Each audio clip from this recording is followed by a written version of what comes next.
வணக்கம். நான் உங்கள் சிவகுமார். மக்களே, நம்முடைய உதயநிதி ஸ்டாலின் அவர்கள் பல பிரச்சனைக்கு மத்தியில் இன்றைக்கி துணை முதலமைச்சர் பதவி ஏற்க போகிறாரு.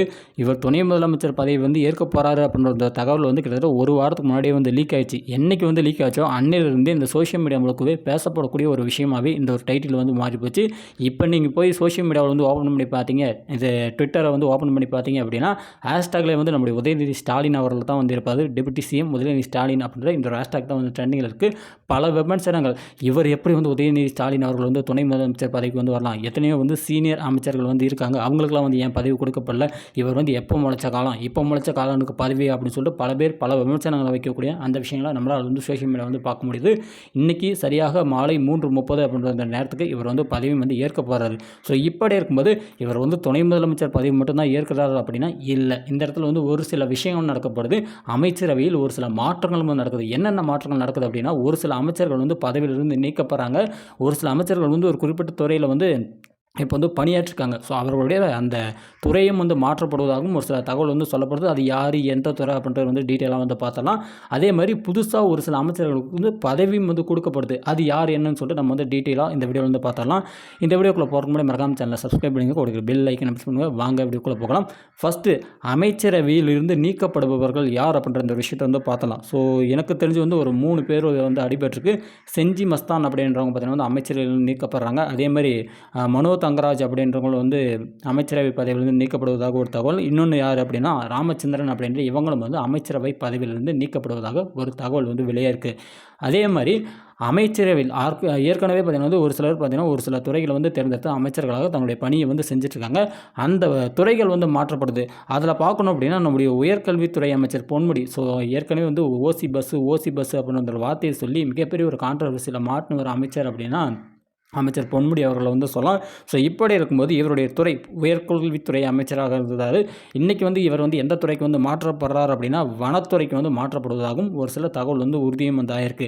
அடுத்து யாருடைய துறை மாற்றப்படுது அப்படின்னா மெய்யநாதன் அப்படின்ற ஒரு அமைச்சர் இருக்காங்க. ஸோ இவங்க ஏற்கனவே எந்த துறையில் இருந்தாங்க அப்படின்னா சுற்றுச்சூழல் துறையில் இவர் இருந்தார். ஸோ இப்படி இருக்கும்போது இவருக்கு என்ன துறை மாற்றப்படுது அப்படின்னா பிற்படுத்தப்பட்டோர் நலத்துறையில் பார்த்தீங்கன்னா இவர் மாற்றம் செஞ்சுருக்கிறதாகவும் ஒரு தகவல் உறுதியும் இருக்குது. அடுத்து யார் எந்த துறையில் மாற்றப்பட்டிருக்காங்க அப்படின்னா கயல்வழி அப்படின்னு சொல்லப்படக்கூடிய ஒரு அமைச்சர் ஏற்கனவே ஆதி திராவிடர் நலத்துறை அப்படின்ற இதெல்லாம் பார்த்தீங்கன்னா இருந்தாங்க. இப்படி இருக்கும்போது இன்றைக்கி இவங்க எந்த துறைக்கு மாற்றப்பட்டிருக்காங்க அப்படின்னா மனித வள மேம்பாட்டுத்துறை அப்படின்ற ஒரு துறைக்கு மாற்றப்பட்டிருக்கிறதாகவும் ஒரு சில விஷயம் சொல்லப்படுது. இது எப்போ உறுதி ஆகும் அப்படின்னா இன்றைக்கி நம்முடைய உதயநிதி ஸ்டாலின் அவர்கள் துணை முதலமைச்சராக பதவி ஏற்கிறார்ல, ஸோ அப்படி பதவி ஏற்ற அந்த மேடையிலே இத்தனை விஷயங்களும் நடக்க போவதாகவும் விஷயங்களும் சொல்லப்படுது. அதே சமயத்தில் எந்தெந்த நபர்கள் புதிதாக அமைச்சர்களாக தேர்ந்தெடுக்கப்படுகிறார்கள் அப்படின்னா நம்முடைய மதிப்பிற்குரிய செந்தில் பாலாஜி அவர்கள் இன்றைக்கி புதிய அமைச்சராகவும் நியமிக்கப்படுவதாகவும் ஒரு சில தகவல் சொல்லப்படுது. செந்தில் பாலாஜி, ஸோ இவரை பற்றி நான் உங்களுக்கு சொல்ல தேவையில்லை. இப்போ தான் ரிலீஸ் ஆனார். அதாவது ஜெயிலேருந்தே ஒரு 2 நாள் தான் ஆகுது. ஸோ இப்போ இருக்கும்போது 2 நாள் ஒரு மாதம் கழிச்சோ இல்லை ஒரு 2 மாதம் கழிச்சோ இல்லை ஒரு வருஷம் கழிச்சோ இல்லை ஒரு 6 மாதம் கழிச்சோ இவங்க இந்த மாதிரி பதவி கொடுத்துருந்தாங்க அப்படின்னா அது பெரிய அளவிலான கான்ட்ரவர்சியாக மாறி இருக்காது. ஆனால் இப்போ தான் ஜெயிலேருந்து வெளியிலே வந்தார். வந்த உடனே பார்த்திங்கன்னா சூட்டோட சூடாக இவருக்கு இந்த அமைச்சரவை பதவி கொடுக்கப்படுறதும் பார்த்திங்கன்னா மிகப்பெரிய ஒரு கான்ட்ரவர்சி பேசப்பட்டிருக்கு. இவரை தொடர்ந்து கேவி செழியன் அப்படின்ற இவங்களுக்கும், அதே மாதிரி பனமருத்துப்பட்டி ராஜேந்திரன் அப்படின்ற இவங்களுக்கும், அதே மாதிரி ஆவடி நாசர், ஸோ இவங்களுக்கும் பார்த்திங்கன்னா புதுசாக அமைச்சரவையில் பதவிகள் ஒதுக்கப்படுவதாகவும் தகவல் சொல்லப்படுது. இவங்களுக்கு என்ன துறை அப்படின்னு சொல்லிட்டு இன்னும் அதிகாரப்பூர்வமாக அறிவிக்கப்படலை. நம்முடைய துணை முதலமைச்சர் அவர்கள் பதவி ஏற்ற உடனே உதயநிதி ஸ்டாலின் அவர்கள் பதவி ஏற்ற அடுத்த நொடியிலே இவர்களுக்கு என்ன துறை ஒதுக்கப்பட்டது அப்படின்ற இந்த விஷயங்கள் தெளிவாக கொடுக்கப்படும் சொல்கிறாங்க. செந்தில் பாலாஜி அவர்களுக்கு மின்சாரத்துறை தான் கொடுக்கப்படுவதாகவும் ஒரு சில விஷயம் சொல்லப்படுது. ஏற்கனவே மதுவிலக்குத்துறையில் இருந்தார். ஸோ அந்த துறையிலிருந்து அவர் மீண்டும் மின்சாரத்துறைக்கே போவதற்கான வாய்ப்புகள் அதிகமாக இருக்குது அப்படின்ற இந்த ஒரு விஷயத்தையும் சொல்கிறாங்க. நம்முடைய முதலமைச்சர் அவர்களை பற்றி சொல்லணும் அப்படின்னா என்ன சம்மந்தம் இல்லாமல் துணை முதலமைச்சர்னு சொல்லிட்டு இப்போ முதலமைச்சர்னு சொல்கிறீங்களே அப்படின்னா ஆமாங்க, இந்த விஷயத்தை நம்ம பார்த்துடலாம். என்ன அப்படின்னா நம்முடைய முதலமைச்சர் ஸ்டாலின் அவர்களை பற்றி சொல்லணும் அப்படின்னா நம்முடைய ஸ்டாலின் அவர்கள் பார்த்தீங்கன்னா சின்ன வயசுலேருந்தே கட்சிக்கு அயராது படிப்படியாக உழைச்சி அப்படி கொஞ்சம் கொஞ்சமாக முன்னேறி இன்றைக்கி ஒரு முதலமைச்சரை ஆயிருக்காரு. ஸோ இவருடைய அந்த கடந்து வந்த பாதை அப்படின்னு பார்க்கும்போது 1983 இளைஞரணி தலைவராக நம்முடைய ஸ்டாலின் ஐயா அவர்கள் இருந்தார். 1989 எம்எல்ஏவாக இருந்தார். 2006 2006 உள்ளாட்சி அமைச்சராக வந்து இருந்தார். 2009 துணை முதலமைச்சர் பதவியை வந்து நம்முடைய ஸ்டாலின் அவர்கள் வந்து வாங்குறாரு. ஸோ இப்படி இருக்கும்போது 2009 கிட்டத்தட்ட பார்த்திங்கன்னா ஒரு 10-12 வருஷம் உழைப்புக்கு அப்புறமா 2021 முதலமைச்சராக பார்த்திங்கன்னா நம்முடைய ஸ்டாலின் அவர்கள் வந்து வந்திருக்காரு. ஸோ அவருடைய பாதை அப்படின்னு பார்க்கும்போது கிட்டத்தட்ட 1980ன்னே வச்சுக்கினா கூட கிட்டத்தட்ட வந்து ஒரு 30 வருஷம் அனுபவம் இருந்து தான் இவர் வந்து முதலமைச்சராக வந்து பதவியேற்றிருக்காரு. அடுத்து நம்முடைய துணை முதலமைச்சர் உதயநிதி அவர்களை பற்றி சொல்லணும் அப்படின்னா 2019 இளைஞரணி எப்படி வந்து நம்முடைய ஸ்டாலின் அவர்கள் வந்து 1983 இளைஞரணி தலைவராக வந்தாரோ அதே போல் 2019 இளைஞரணி தலைவராக பார்த்திங்கன்னா நம்முடைய உதயநிதி அவர்கள் வந்து நியமனம் செய்ய போகிறாரு. 2021 எம்எல்ஏவாக வந்து மாறுறாரு. 2022 விளையாட்டுத்துறை அமைச்சராக வந்து நம்முடைய உதயநிதி அவர்கள் வந்து மாறுறாரு. ஸோ இப்படி இருக்கும்போது இன்றைக்கி இவர் வந்து துணை முதலமைச்சர் அப்படின்ற இந்த ஒரு பதவியை வந்து வாங்கியிருக்காரு. ஸோ வருங்காலத்தில் அதாவது வருகின்ற 2026 இவரே டைரக்டாக முதலமைச்சர் வேட்பாளராக நிறுத்தப்படுவார் அப்படின்ற அந்த விஷயம் வந்து பரவலாக வந்து பேசப்படுது.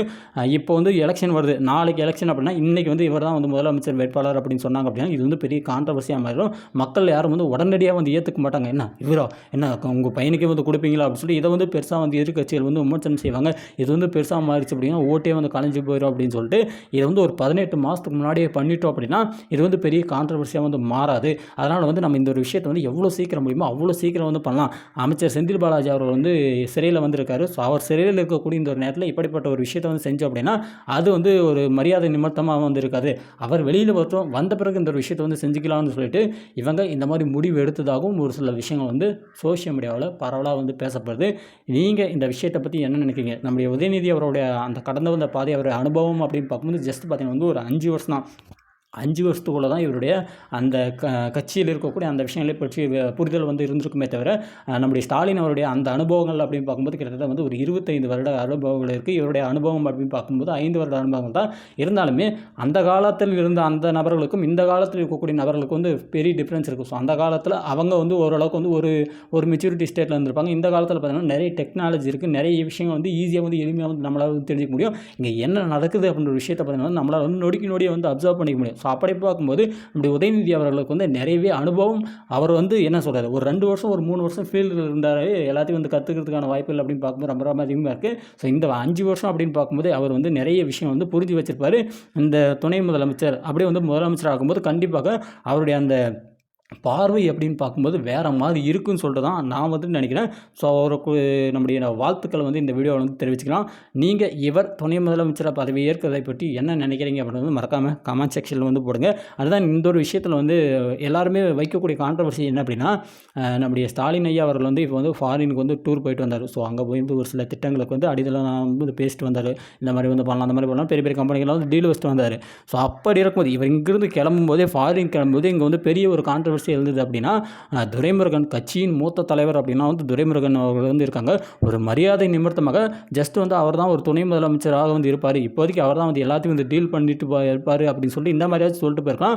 ஒரு பெரிய மனுஷனுக்கு ஒரு மரியாதை கொடுக்கக்கூடிய விதமாக வச்சும் அவர் வந்து துணை முதலமைச்சராக வந்து அறிவிச்சிட்டு போயிருக்கலாம். ஆனால் அதை எதுவுமே பண்ணாமல் இவருபாடு வந்து போயிட்டார் அப்படின்ற ஒரு விஷயம் வந்து பரவலாக வந்து பேசப்படுது. என்னுடைய எண்ணமும் என்ன தான், இந்த கட்சியில் பெரிய ஒரு மூத்த தலைவர், மிகவும் இந்த கட்சியில் இருக்கக்கூடிய எல்லாருக்கும் மூத்தவராக இருக்கக்கூடிய ஒருத்தர் யார் அப்படின்னா துரைமுருகன். அவருக்கு வந்து கிட்டத்தட்ட வந்து ஒரு 50 ஆண்டு கால அனுபவம் இருக்குது அரசியலில். ஸோ அவரை வந்து ஒரு நாளாச்சும் அவர் வந்து துணை முதலமைச்சராக வந்து அமர்த்தி அழகு பார்த்துருந்தாங்க அப்படின்னா கண்டிப்பாக பார்க்கக்கூடிய மக்களுக்கு வந்து ஒரு சந்தோஷம் இருந்திருக்கும். ஆனால் அந்த ஒரு விஷயத்தை வந்து செய்யவே இல்லை. பொறுத்து கடைசியில் வந்து அவருடைய மகனுக்கே அவர் வந்து கொடுத்துட்டாரு அப்படின்ற அந்த விஷயம் தான் வந்து சோஷியல் மீடியாவில் மிகப்பெரிய ஒரு கான்ட்ரவர்சியாக வந்து பார்க்கப்படுது. நானும் வந்து இந்த மாதிரி யோசிக்கிறேன். ஏன் அப்படின்னா கட்சியில் ஒரு மூத்த இடத்துல வந்து இருக்கார். ஸோ அவருக்கு சும்மா ஒரு மரியாதை நிமித்தமாக வச்சு இந்த ஒரு விஷயத்தை வந்து பண்ணியிருந்தாங்க அப்படின்னா அவரும் வந்து சந்தோஷப்பட்டிருப்பார். ஆனால் அந்த ஒரு விஷயத்தை செய்யலை அப்படின்றது தான் எனக்கு வந்து கொஞ்சம் வந்து நிகழக்கூடிய விஷயமா இருக்குது. நீங்கள் என்ன நினைக்கிறீங்க அப்படின்னு மறக்காமல் கமெண்ட்ஸில் போடுங்க. நன்றிகள்.